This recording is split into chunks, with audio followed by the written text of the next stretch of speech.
this argument is not really very solid.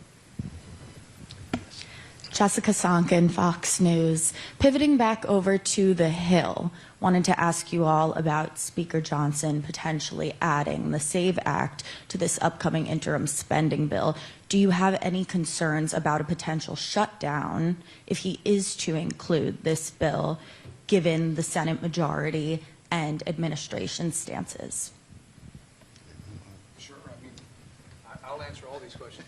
I mean, look, I think anybody, that's going to be an interesting test. I support the Speaker putting it into the, I support that. I mean, I think it's a question that needs to be asked. I said that earlier. One of the reasons every state here represented is taking this action is because, frankly, the federal government hasn't. I mean, a lot of things you've seen states do is because the federal government doesn't take action. You know, of course, there's this argument that if Speaker Johnson puts it in, he's leading to a government shutdown, but I can flip the script for 1 second. I'll be partisan on this one for a minute because I'm a Republican member. If Democrats really want to shut down the federal government over letting non-citizens vote, I think that's a losing issue. Let them do it.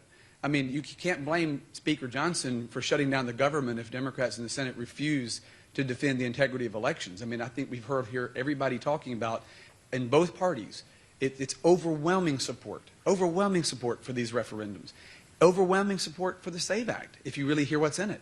When you talk about defending citizen-only voting, both parties, it's double-digit leads. So if Democrats really want to shut down the federal government over that, I think they own it. I don't think you can blame Speaker Johnson for that.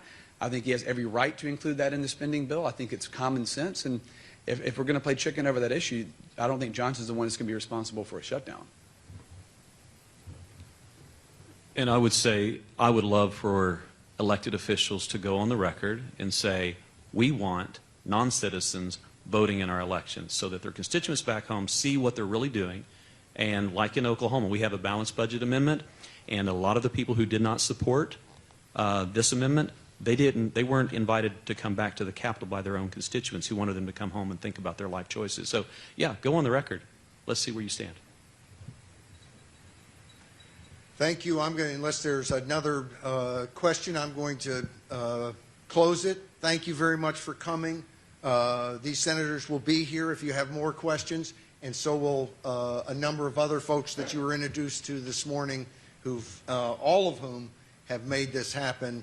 8 states, 42 million people live in those states, will be voting in November. Thank you, sir.